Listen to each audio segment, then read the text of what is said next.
चिराग का अभिनंदन करें और वहीं से जब बैठने वाला हो तो मुझे उठा देना। प्रणाम करता हूँ। बेनी जी की बात की आदरणीय अशोक जी ने, एक छंद मुझे भी बेनी प्रसाद बेनी जी का याद आया कि करी की चुराई चाल सिंह को चुरायो लंक, दूध को चुरायो रंग नासा चोरी कीर की, पिक को चुरायो वैन मृग को चुरायो नैन दसन अनार हासी बीजुरी गभीर की, कहे कवि बेनी बेनी व्याल की चुराए लीनी, रत्ती रत्ती शोभा सब रति के शरीर की, अब तो कन्हैया जी को चित्त हु चुराए लीनो, चोरटी है गोरटी या छोरटी अहीर की। तो राधा ही है। मेरे विषय में आदरणीय अशोक जी का स्नेह बोल रहा था, मैं आज उसी में से कुछ जरूर कुछ नया सुना। हाँ, जो नया प्रसंग है वो तुम्हारे इनके लिए सब नया है, लेकिन नया सुनाने की हेलो, कवि की कामना होती है। मैं पुरुषोत्तम का एक ऐसा अंश सुनाता हूं जो अभी तक कहीं नहीं सुनाया।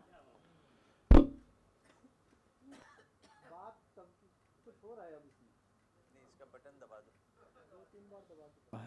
हेलो, फिर लौट जाता है। इसकी बैटरी जा रही है।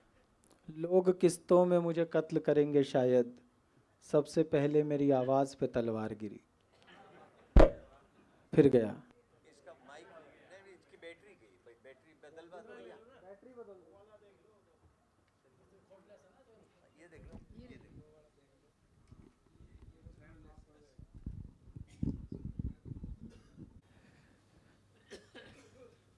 कन्हैया जी के प्रांगण में आओ रामलला की बात कर लेते हैं। बात तब की है जब हनुमान को मुद्रिका देकर दक्षिण की ओर भेज दिया कि तुम जाओ और खोज करो सीता की। अब आप कल्पना कीजिए, देखिए, एक तो इस प्रसंग को सुनने के लिए एक न्यूनतम आवश्यकता यह है कि राम को अपने जैसा समझो। जैसे ही हम ये कहते हैं, मैंने आप लोगों से एक बहाना छीनने का प्रयास किया है। मैं आप किसी परिस्थिति में खड़े हों और मैं कहूं देखो भाई साहब इसमें ये निर्णय मत लेना क्योंकि ऐसी परिस्थिति में राम ने ऐसा किया था, तो आप ये बहाना दे सकते थे मुझे कि वो तो भगवान थे, वो ऐसा कर सकते थे। मैं आपसे ये बहाना छीनकर राम को पुरुष बनाना चाहता हूं, पुरुषोत्तम बनाना चाहता हूं, ताकि आप अपने आप के साथ ये बहाना ना कर सकें। अब इसके सारे पात्रों को बस मनुष्य होकर समझें। हनुमान जी को राम ने भेजा और आप जब अपने प्रेमी को याद करते हैं तो उसका अंतिम चेहरा अक्सर याद रहता है। आप जो उसे देख कर आए हैं, मिलकर आए गोयल जी, वो अंतिम चेहरा याद रहता है। तो हनुमान जी खड़े हैं समुद्र के किनारे, आनंद बहुत आएगा अगर सुना तो। हनुमान जी खड़े हैं समुद्र के किनारे और उन्हें याद है राम का वो विवल चेहरा जो सीता के बिना व्याकुल है। बस अब प्रारंभ करता हूं। हनुमान जी समुद्र के किनारे खड़े सोच रहे हैं मन ही मन, सीता बिन राघव ऐसे थे ज्यों इच्छा हो सामर्थ्य बिना। मंच पर वो मनीषी बैठे हैं जिनके आगे कोई शब्द अनर्गल नहीं कर सकता, सामने संतगण की उपस्थिति है, तो मैं बहुत तलवार की धार पे खड़े होकर राम सुना रहा हूं। सीता बिन राघव ऐसे थे जो इच्छा हो सामर्थ्य बिना, सीता बिन राघव ऐसे थे जो शब्द रखे हों अर्थ बिना। सीता बिन राघव ऐसे थे जो जैसे श्रम हो परिणाम बिना। सीता बिन राघव ऐसे थे जैसे श्रम हो परिणाम बिना। सीता बिन राघव ऐसे थे जैसे सीता हो राम बिना। सीता बिन राघव ऐसे थे जैसे सीता हो राम बिना। ये दशा याद कर राघव की कसमसा उठे अंजनी कुमार, कैसे माता की खोज करूं, कैसे होगा यह जलधि पार। एक लहर, लहर के बाद लहर, समुद्र किनारे खड़े हैं ध्यान से, एक लहर, लहर के बाद लहर, फिर उसके पीछे और लहर, पैरों में थकन भरी होगी रे सागर थोड़ी देर ठहर। एक लहर, लहर के बाद लहर, फिर उसके पीछे और लहर, पैरों में थकन भरी होगी, रे सागर थोड़ी देर ठहर। अनवरत, एक बार खड़े होकर देखें समुद्र के किनारे, महसूस करें, अनवरत लहर के हाथों से तट पर हस्ताक्षर करता है। डांट रहे हैं समुद्र को। अनवरत लहर के हाथों से तट पर हस्ताक्षर करता है, ये लवण युक्त रेती कोई क्या हड़पेगा, क्यों डरता है। ये लवण युक्त रेती कोई क्या हड़पेगा, क्यों डरता है। तट तक आने का कष्ट न कर, समुद्र से बोल रहे हैं, तट तक आने का कष्ट न कर, धीरज धर कुछ पीछे हो जा। युग युग से उछला फिरता है, कुछ दिन थोड़ा नीचे हो जा। युग युग से उछला फिरता है, कुछ दिन थोड़ा नीचे हो जा। ऐसा गर्जन, ऐसा विराट, कैसे मन को तैयार करूं, मैं साधारण वानर कैसे तेरी काया को पार करूं। इस क्षण हनुमत के ढिंग आए, अनुभव के झोले जामवंत। इस क्षण हनुमत के ढिंग आए, अनुभव के झोले जामवंत। दुविधा में पड़े पवन सुत को समझाकर बोले जामवंत। के दुनिया का पहला मोटिवेशनल स्पीच ये थी। दुविधा में पड़े पवन सुत को समझाकर बोले जामवंत, केवल 100 योजन का सागर, केवल 100 योजन का सागर पथ को अवरुद्ध करेगा क्या। जिसने सूरज को ग्रास किया, ये उसको क्रुद्ध करेगा क्या। केवल 100 योजन का सागर पथ को अवरुद्ध करेगा क्या। जिसने सूरज को ग्रास किया, ये उसको क्रुद्ध करेगा क्या। लंका तक जाने की क्षमता, देखिए जिस कार्य को हनुमान बहुत बड़ा समझ रहे थे, एक पंक्ति ने, जामवंत ने उस कार्य को 2 कौड़ी का काम बना दिया। लंका तक जाने की क्षमता हर एक वानर की दुम में है। इतना ही सामान्य है जैसे बंदरों के पूंछ। लंका तक जाने की क्षमता हर एक वानर की दुम में है। कब हाथ चले कब माथ चले, ये सोच अकेले तुम में है।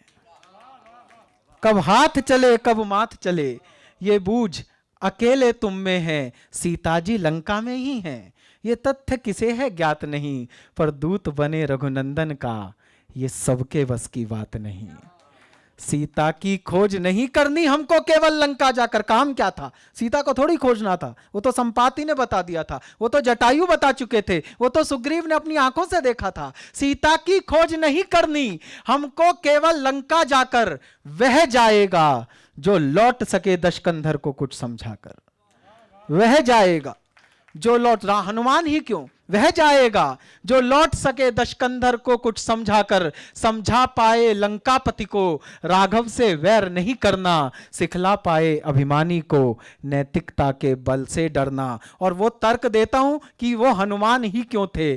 समझा पाए लंकापति को राघव से वैर नहीं करना, सिखला पाए अभिमानी को नैतिकता के बल से डरना। तुम पूर्ण समर्पण भाव लिए प्रभु चरणों से जुड़ सकते हो। कर्ता होने का बोझ नहीं, इसलिए तुम ही उड़ सकते हो। कर्ता होने का बोझ नहीं, इसलिए तुम ही उड़ सकते हो। केवल केवल केवल तुम में ही रघुवर ने पूरा विश्वास सहेजा है। केवल तुमको ही राघव ने मुद्रिका सौंप कर भेजा है। केवल तुमको ही राघव ने मुद्रिका सौंप कर भेजा है। हे वज्र अंग तुम कूच करो दशकंधर की राजधानी को। किस कारण देख ठिठकते हो ऐसे चुल्लू भर पानी को। किस कारण देख ठिठकते हो ऐसे चुल्लू भर पानी को। दुविधा को ठौर कहां मिलता, अनुभव समझाता था बल को। अनुभव कौन, जामवंत। बल कौन, बजरंगी। दुविधा को ठौर कहां मिलता, अनुभव समझाता था बल को। जो धीर अचल गहरा सागर प्रश्रय देता हो हलचल को। 100 योजन सागर लांग सके, यह बात नहीं सबके बस की। भुजबल से अधिक विजेता को आवश्यकता है साहस की। यह सब सुनकर, अब देखिए हनुमान जी दिखाई देंगे अब यहां पर आगे की पंक्तियों में। यह सब सुनकर पिघली बजरंगी के मस्तक की हर रेखा। आप अपने बालक को थोड़ा सा मोटिवेट कर दे, आप बता दें कि पड़ोस में जिसने तुझे पीटा है इसकी 2 कौड़ी की औकात है, तो वो यूं ऐसे अकड़ के कहता है चलो इसकी ऐसी करके आते हैं। हनुमान जी इसी सीन में होंगे। यह सब सुनकर पिघली बजरंगी के मस्तक की हर रेखा, इस पल साहस की आंखों ने अनुभव की आंखों में देखा। गर्दन पर नाच उठा मुखड़ा, थोड़ी सी दोनों आंख मिची, भर गया आत्मविश्वास, कान तक होठ खिंचे मुस्कान खिंची। अंजनी सुत नेली अंगड़ाई, आकाश तलक खिंच गए हाथ, हर पोर पोर कौंधी उमंग, हर जोड़ जोड़ बज उठा नाद। हर पोर पोर कौंधी उमंग, हर जोड़ जोड़ बज उठा नाद। अंगड़ाई क्या थी? मानो आने वाले कल का दर्पण थी। दिखाता हूं अंगड़ाई में पूरी रामायण। अंगड़ाई क्या थी? एक अंगड़ाई में अंगड़ाई क्या थी? मानो आने वाले कल का दर्पण थी। यह अंगड़ाई आसुरी वृत्तियों का सामूहिक तर्पण थी। इस अंगड़ाई में अहंकार का स्वर्ण पिघलता दिखता था। इस अंगड़ाई में अहंकार का स्वर्ण पिघलता दिखता था। इस अंगड़ाई में नाभिनाल का अमृत जलता दिखता था। इस अंगड़ाई में चतुर्वीर के अलग अलग ढब दिखते थे। इस अंगड़ाई में बजरंगी के सारे करतब दिखते थे। इस अंगड़ाई में लंका के सब वीर पराजित दिखते थे। इस अंगड़ाई में राम सिया के साथ विराजित दिखते थे। इस अंगड़ाई में राम सिया के साथ विराजित दिखते थे। चींटी भी, 2 पंक्तियों में अलंकार देख लें, चींटी भी पर्वत लगती थी जब देह सूक्ष्म आकार हुई, पर्वत भी चींटी लगता था जब हनुमत की हुंकार हुई। चींटी भी पर्वत लगती थी जब देह सूक्ष्म आकार हुई, पर्वत भी चींटी लगता था जब हनुमत की हुंकार हुई। अंगड़ाई ले चल दिया वीर, सागर अंजुरी में सिमट गया, जितना भी ओज जगत में था हनुमत के तन से लिपट गया। ऐसी अनुभूति हुई जैसे भटके को ठाम निकल आए, ऐसा लगता था जैसे एक पर्वत के पांव निकल आए।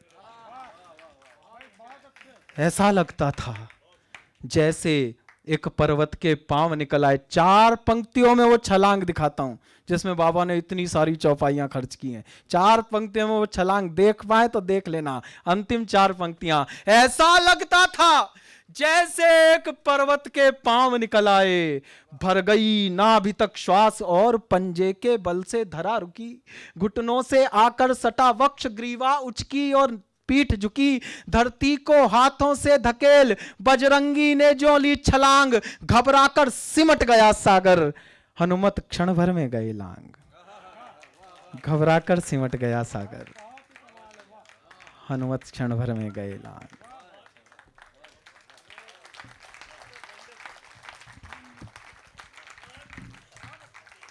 ये उसका एक अंश है जिस रस को मैं जी रहा हूं, जिस रस को मैं भोग रहा हूं आजकल। और सरस्वती कृपा करती है तो कविता होती है, और जब सरस्वती राम जी का हाथ पकड़ के ले आए ना कवि के द्वार पर, तब रामायण होती है। मैं तो इस समय उस आनंद को जी रहा हूं।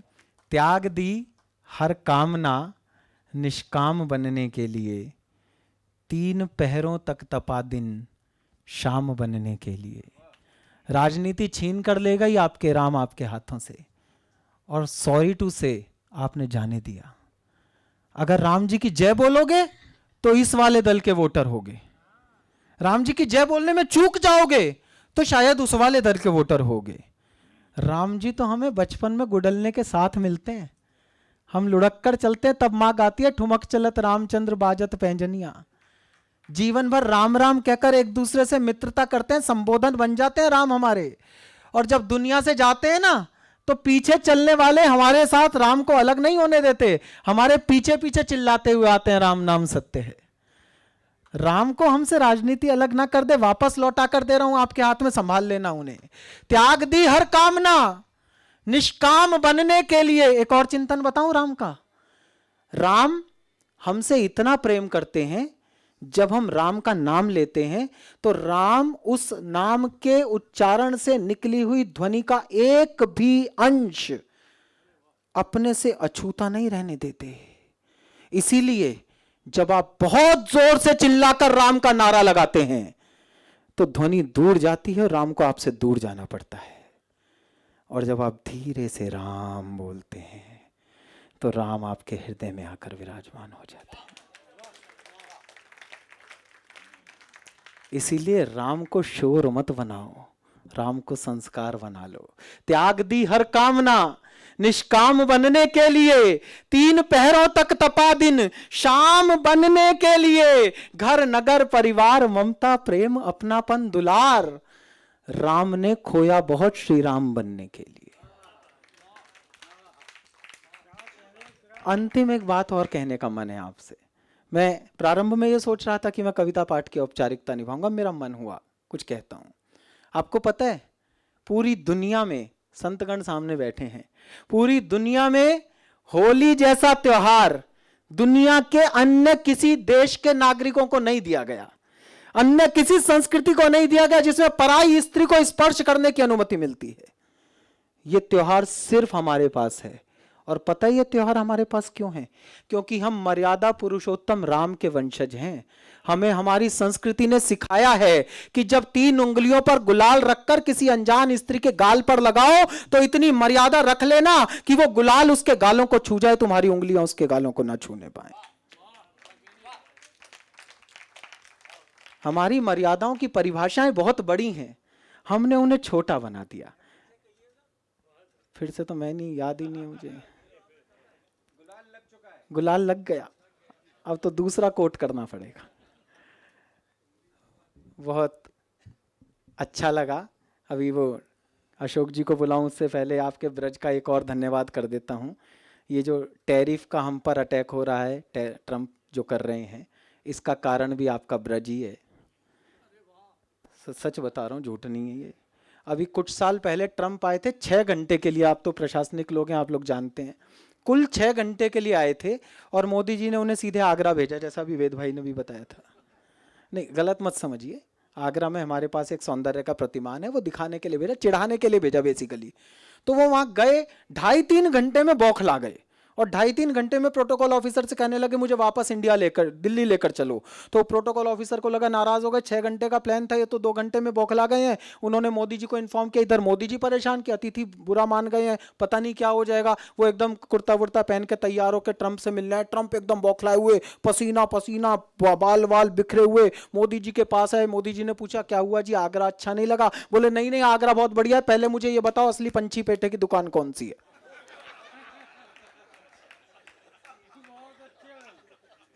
और भाई को उसका जवाब नहीं मिला तो वो हरकतें कर रहा है जो वो कर रहा है। इसलिए निश्चिंत रहो, एक दिन उसे पंछी पेठा खिलाएंगे, हमारा टैरिफ सब बराबर हो लेगा। अब मैं आदरणीय अशोक चक्रधर जी को इस मंच पर आवाज़ देना चाहता हूँ। हालांकि मुझे इस मंच पर आवाज़ देकर वो ही लाए थे, और जब हम कवियों के पैर कांपने लगते हैं तब अशोक जी को देखकर हमें आत्मविश्वास मिलता है कि इन्होंने पूरी ज़िंदगी इस सादगी के साथ इस मंच को इतनी ऊंचाई तक उठाए रखा। मंच आसान काम नहीं है सर, मंच उतना ही कठिन काम है जितना गोवर्धन उठाना है। लेकिन अगर आपकी तर्जनी में नैतिकता का बल हो तभी आप वो गोवर्धन उठा सकते हैं। अशोक जी ने अपने पूरे जीवन कविता की वो नैतिकता को साधा है, जिसके कारण पूरे मंच का गोवर्धन आज भी उनकी तर्जनी पर टिका हुआ है। जोरदार तालियों के साथ